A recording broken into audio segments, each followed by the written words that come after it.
Mayam Manipur Top Channel dagi video amta update tawjage. Today sigi video si mayam class handak 10 pass tawhar loiraba 11 gi kanabagi damakte exam thakiba common entrance test ki ko. Adugi exam thakibadagi magi I want to comment yam tawre mayam hadi my cut off mark se kya oidino kamai tawuno high process to adugumba hangba yam yawe mayam ko. Adugi magi main oibase mayam magi atop website te diam bo hapte ba my cut off ma kari dudi mayam samna hairabada magi sigi apunba moi college ki ko website sita si yawi ko apun boina ski join admission 60 haina si iroi lepta mayam sita yawi sa si se moi apun bagi kanone website ne ko admission ge si join admission admission 60 sita sangbirani mayam sanga kan sida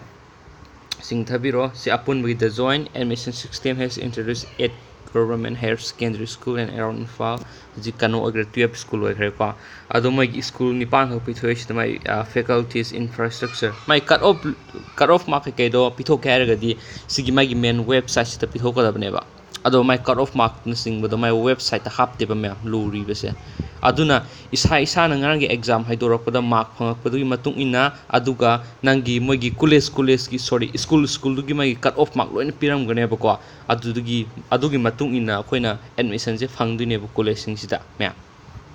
aduna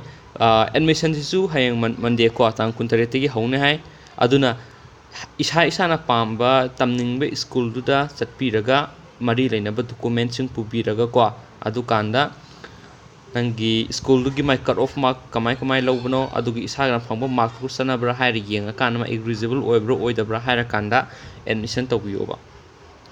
me aduga mai cut off mark mai gi notification tholakhi badi matung ina ko mai cut off mark khud haidi school khudi makki sa mana deba school khudi makki khenai aduna lori badi myam akhoi gi adu mai form pirakane ba mai school ko nai ni tamning school der form lobu chalo admission tamnam gi tamakta dukana marksana briengo nangi form fill up to the scout ya da haidi nangi CET exam da ko kamal entrance test thagi matam nangi roll number pirakpura adu submission tawda bane me du kaw ya de aduga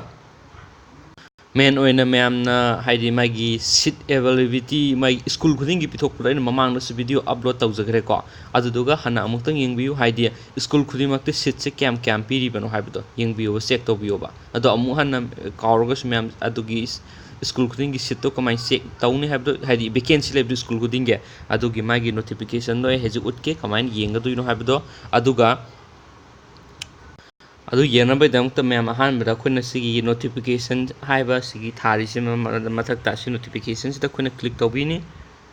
hana sigi yengbiyo ba mem han bada school khuding ki magi vacancy se mana de ba pithok se ko aduna khoi vacancy si yena bai dam ta notification sangani adugo singthabira kana magi notification mamang na thokibadu sida yorangani sida yaw lere notification for joint admission system for admission to class 11 through a common entrance test haina sida yaw isa sise khoina download tawbiro mu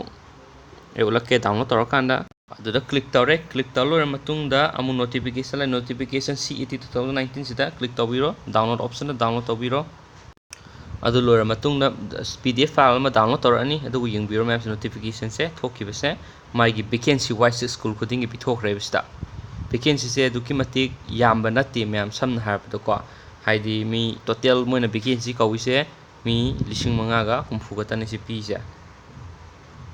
pun ba semya adu school do khoina tamningi ba school du da kari stream lawning no haibdo munna khallo ko haidi mi shit se kano yam pi da banina hana yari khoi nganna sana bo hona biyo se admission tawbi damakta mayam adu ga khoi gi moi gi schedule drive ko haidi moi apply tawbi ya ba kangudo adugumba gidi apply tawbi ya ba ma'am ko seat reservation pi ba kangu gido seat reservation gi adum apply tawbi ya aduna kamai tawbuno haibadu maru oiba school satraga ri cut off mark to website se bitokte school salaga yingbi ba tare ma'am adu haige dan video se sarak pani ado mayam hangningba wahang leiragasu comment box ta dum hangbiro aduga maru oina mayam sigi maigi kanose amu hanna yengbiyu maigi school khuding gi piriba vacancy wise se Anand Higher Secondary Education ki arts ki 180 pire yo mi science ki 180 commerce ki mi yankai apunba mi samri ga tara lawre school khwai gi vacancy sauna lawbse yengbada Johnstone lawe Johnstone Higher Secondary School sinu pa khata ni mi satruk ne loise moige ado tamphas TG lawe TG ni yam male mi chani pa lawe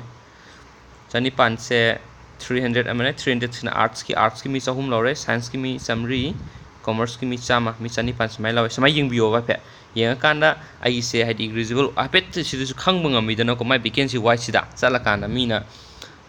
to first come first serve kitab ta tawe mem aduna aduga main oina amana haining bisna aroi bisda ko haidi matam moi piringa school shoot gi matam se mana deba admission tawba pi aroi bi gi last date matam pi bisa aduna school kuding gi mana daba nina hana yari khoi nganna tawbiro aduga nangna haidi thenga kana last date oira matungda nangna admission tawge salaba aduga nang eligible su oira haidi cut off mark su nangi mark phangi sing du su loina yaraba school do tambagi di chap saraba aduga mogi last date hindokraba adugumba do moi admissions tawbu yaroi hayaba adugumba do mayam yengsinbiyo khangjilbiyo ko aduga amana mo